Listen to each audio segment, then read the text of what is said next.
Nina. Thanks so much for joining me today. Today I have the pleasure of featuring the Pretty Pink Posh and Simon Stamp Winter Bird Friend stamp set. This stamp set is part of the STAMPtember festivities that we've been having all month long, and I'm really excited to be sharing this stamp set with you in this fun project, which I'm calling a Shadow Box Shaker Ornament. And the reason I'm calling it a shadow box shaker ornament is not only is it a shaker piece, but it's also got a little bit more dimension than a normal shaker element would. Most of the time, shaker elements are a little thicker and that off of the card, and it allows the sequins to move around. But this one has a lot more dimension, kind of like a shadow box. Here's the stamp set that Pretty Pink Posh designed exclusively for Simon Says Stamp. You may recognize that adorable little bird. That cutie is similar to other birds that Pretty Pink Posh has designed. Some really cute and adorable stamp sets. And I'm going to go ahead and start stamping out the images from this Winter Bird Friend stamp set onto some watercolor paper. This is Canson XL watercolor paper, and I'm stamping the images in Simon Says Stamp Intense Black Dye ink. And the reason I'm choosing the dye ink is because I'm going to be doing some watercoloring with my Zig Clean Color markers. And I want to have an ink that's waterproof. Now you'll also notice that these presents and the trees that I'll be stamping after the presents are from the Holiday Pals stamp set. This is another stamp set that was designed by Pretty Pink Posh. However, this one is not exclusive to STAMPtember, so you can purchase this one at any point. The Winter Bird Friend stamp set is limited edition, so once the quantities of the Winter Bird Friend sell out, you won't be able to get any more of the Winter Bird Friend stamp set. So if you like this adorable new stamp set, definitely pick it up. You can get it at Simon Says Stamp, and I'll have the link down in the video description and also at my blog. Okay, so now I'm going ahead and coloring all the images. Originally, when I was first coloring in these trees, I wasn't sure which color green I was going to end up going with, and I decided to skip this mint green that you see me coloring right now, and I instead went with this color of green, which is more of an olivey green. And I think both would have worked for the project in mind. However, I just really like the contrast that the olive trees had as opposed to the coloring of the mint green colored trees. So whatever works best for your project, definitely go ahead and change up the colors if you want. Otherwise, you can go ahead and replicate the color combinations. I have them listed on the side of the screen. For the tree stump, I chose mid-brown. This is a nice mid-tone color of brown, as the name suggests. And I just went ahead and blended this out with my water brush. Now you'll notice this water brush is actually something that Simon Says Stamp carries. This is a really great water brush. This is the medium size. There are two different sizes. There's the small and the medium, and I really like the medium because it gives me a little less control, and I actually like that when I'm watercoloring. If I had some images that were a lot more detailed and I wanted to be a tiny bit more controlled with it, I would have switched to the smaller brush, which has a much finer point, but I really like using the medium size for coloring in any other images where I don't really need full control. Now after I've colored them in, I'm going to fussy cut the images out with my Cutter Bee scissors. And to fussy cut, I just go around the images very carefully, leaving a little bit of a white border, almost as if they had been die cut. And I just move the paper rather than the scissors, and that helps give me a little bit more of a smoother cut. Alright, so now I'm moving on to creating my little shadow box ornament. So I've got another piece of watercolor paper here, and the reason I'm choosing watercolor paper is I'm actually going to watercolor the frame that we'll end up having for our shadow box. But I'm not there yet, so let's continue talking about how I built this little shadow box frame. So I'm taking the hexagon dies from Pretty Pink Posh, and I'm going to nest the two largest dies into each other onto my watercolor paper. These are the two largest from that die set, and I'll go ahead and run this through my Big Shot machine. Once I've run it through, I'll go ahead and remove the dies from the machine, and you can see it leaves me with this great frame that will end up being able to be perfect for creating the frame for our shadow box. We're also going to need that negative piece because that's going to be the panel that our scene will be built on, so make sure you save both of them. I'm taking that negative portion that we're going to be using for our scene, and I'm going to start scribbling on some colors of my Zig Clean Color markers. Doing this very randomly, you can see I didn't even cover the entire thing. And I'm going to blend them together with my water brush. I'm going to make sure that I don't cover the top portion where I have the lighter color fully. I want to make sure I still see some of that lighter color, and I'm focusing then the darker color towards the bottom. I added splatters with water, and I just lifted that up after I let them sit for about 15 seconds or so. And then I'm coming back in with a lighter blue marker, and I'm just going to kind of cover over top of that purple color to give it a little bit of a bluish tint, but yet it's really not too noticeable. And now I'm going to go ahead and start putting my shaker element together.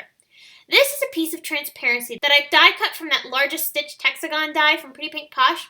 That transparency I'll also have linked below in the video description. It's also known as window plastic, so if you're looking for it, just go ahead and check the video description and my blog for more product information. I'm going to apply ATG adhesive, or you can use any adhesive that you want, to the back side of my frame. I'm now going to take the acetate and I'm going to lay that right on top of the frame into the adhesive. I'll set that aside for a minute while I go ahead and put the seam elements together. I'm taking the trees and I'm kind of lining them up along my panel here. I put foam tape on the back side of each of them and I'll go ahead and press those down onto the paper. I'm going to go ahead and repeat that for the third tree. I used 3 trees in particular because I wanted to have an odd number of trees on the panel, because odd numbers are a lot more pleasing to the eye because your mind doesn't automatically want to count them. Really, that does make a difference. If you have even number of items on a project, a lot of times your mind will automatically start pairing them together, and it really isn't as pleasing to the eye as if you had an odd number. So keep that in mind when you're designing. That does help out quite a bit. I trimmed off the ends of those trees, and now I'm going to take the little hat for my little bird and I'll glue that down onto his head with some liquid adhesive. Or I guess it's a girl, it's pink, so I guess I should say it's a girl bird. So I'll go ahead and lay that hat right on top of her head, and I'll just take a clear block to lay on top so that way the adhesive can bond to the paper and give it a little bit of time to adhere. Now meanwhile, I'm taking some enamel accents from Ranger and I'm going to add this to the treetops just to kind of give the look of snow. You can see I add this to the tree by kind of laying it and dabbing it. I don't really smear this on because I find that you get a little bit more better dimension if you actually dab it and don't press the tip of the nozzle into the paper. When you press the nozzle into the paper, it kind of smushes the liquid embellishment a little bit into your paper, more so than if you just kind of drop it. So I find that if you kind of drop it into the paper and kind of wiggle the bottle around a little bit as you're applying it, you'll get a nice natural look, and it's kind of a little bit more random too, which I like because nothing in nature is exactly the same. So I'm now adding a bit more foam tape to my panel. So the bird is actually going to be raised up off of the trees, and basically it'll end up having 2 layers higher than the actual panel that the scene is sitting on. So hopefully that makes sense as I go ahead and put this together. I trimmed off the bottom of the bird so that way it'll fit inside our scene, and now I'm putting foam tape onto the back side of my shaker frame. Now, this shaker frame has a lot of adhesive because, again, like I said, we of course needed to have that shaker dimension, but we also needed to have dimension up off of all of the dimension we have on our scene, because that bird has dimension, the trees have dimension, so we need to have more dimension on the actual shaker frame. And so this is what kind of gives this is actually a really cool shadow box effect, which I think really looks amazing. So this shaker frame actually has 4 layers of foam tape on the back side of it. If you didn't want to use foam tape, you could try die cutting everything with some fun foam. Now after I added the foam tape, I'm taking some ribbon here. This is some pink satin ribbon. I think it's 1/4 of an inch wide. And I'm looping it along the top portion of the back side of my frame. This is going to be the base panel, which will be attached to our shaker frame. And I'm just applying this ribbon down with some regular Scotch tape, just trimming off any excess pieces. I'm taking a negative of that stitched hexagon frame that we had die cut, and I'm using it to fit my scene panel into the exact center of this hexagon. And that's going to allow me to make sure that I have this perfectly centered when we go ahead to apply our frame on top of it. I'll know it's exactly in the right spot. And here you can see how that shaker frame is going to lay over top of our scene nicely. Before I start putting in my shaker elements, I'm going to take some EK Success Powder Tool, which you can use any type of anti-stick powder that you have on hand, and I'm just going to put that inside of my shaker frame. That's going to help kind of neutralize any static and also cut down on the stickiness on the edges of our shaker frame. I'm also taking some Nuvo Pure Sheen glitter. I really love this glitter. It's super, super pretty. This is the first time I'm using the clear color, and I'm going to open this up and start putting the glitter into my scene. This is going to act like snow, and I really think this adds this nice little bit of sparkle. Now the only thing I would have done differently if I was going to do this again is that I actually would have put in a bit more sequins. You can see here I'm putting some sequins onto my shaker, but in the end I really wish I had put more in because I think it would have looked a lot cuter if I had had a lot more sequins floating around in there. However, I was thinking, oh, I don't want to cover up my bird, and oh, I wasn't sure how many I really wanted to put in there. And in the end, I kind of went a little bit more conservative. So I guess that's hindsight for you. But I'm going to go ahead and put my shaker together by applying my frame right over top of the panel. And I'm going to press that down good to make sure it adheres fully to the backer panel. Okay, now you'll notice we can see our foam tape through the sides. That doesn't really bother me, but then it also does a little bit. So to remedy this, I'm going to take some more of that satin ribbon and I'm going to fit it inside of the negative area between the two pieces that build our shaker. So I'm taking some ATG adhesive again, and I'm going to put the adhesive on the back side of the satin ribbon. And then once I have the adhesive applied, I'm going to take the satin ribbon and start fitting it in between the two hexagon panels to hide that foam tape. The ATG adhesive is adhering right to the foam tape, so I know it's going to stay in place fully, and that hides that foam tape beautifully, so it really finishes off nicely. Again, it didn't bother me that seeing the foam tape, but it also did finish this off really nicely, and I'm glad I did it, because I really think it does dress this up really beautifully. So here's a close-up look of how that ribbon really hides the edges of our shaker. And then I'll go ahead and shake this so you can see the fun glitter and sequins floating around in there. Again, I wish I had put more sequins in there, but it's okay, and I really like it as it is. Alright, so now I also need to add in a bit more embellishing to this little shaker ornament. So I'm going to take some more watercolor paper, and I'm scribbling on some of that same purple that I used for the sky. This is the lighter color. And I'm just coloring a wash. And this is going to let me have some custom colored paper that will match our scene perfectly, but will also allow me to be able to have it be a perfect backer for our sentiment. So I'm taking that paper and I'm lining it up into my Big Shot with the stitched banner dies from Simon STAMPtember. This is the smallest one. And I'm lining this up into my Big Shot with the end of the banner not inside the cutting pad. And this is basically a partial die cutting technique. You'll see as I remove the die, because we didn't have the cutting plate covering the end of the die, it didn't cut the end of the die into the paper. So we're going to go ahead and fit that die right back into each other on the other side, so that way we're cutting the fishtail banner ends on both ends of that die.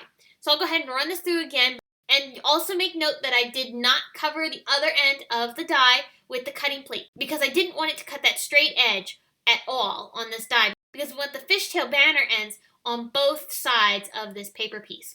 So here you can see how that'll look. Really adds that nice finishing off with that stitching detail to the banner.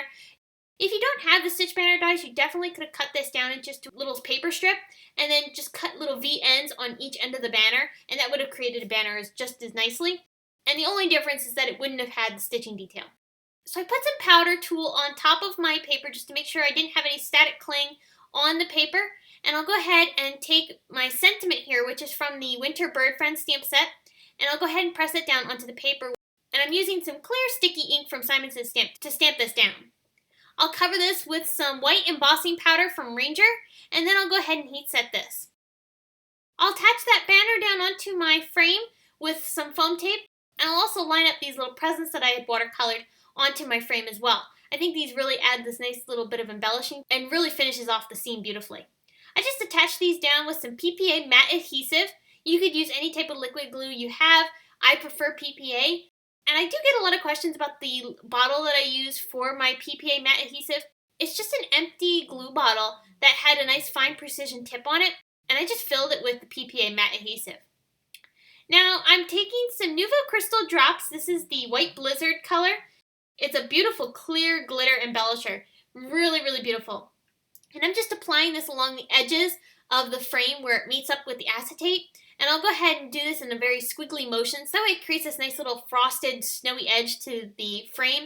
And here's a close-up of that beautiful glitter embellishing. This adds a lot of beautiful shimmer to the ornament and really finished it off nicely. So I hope this has inspired you to create a fun winter ornament of your own. You could definitely change this up a little bit to be a bit more holiday themed, but really this is a perfect stamp set for using all winter long. If you enjoyed this video, please give it a big thumbs up, subscribe to my YouTube channel, and here's another video you might like featuring Zig Clean Color markers.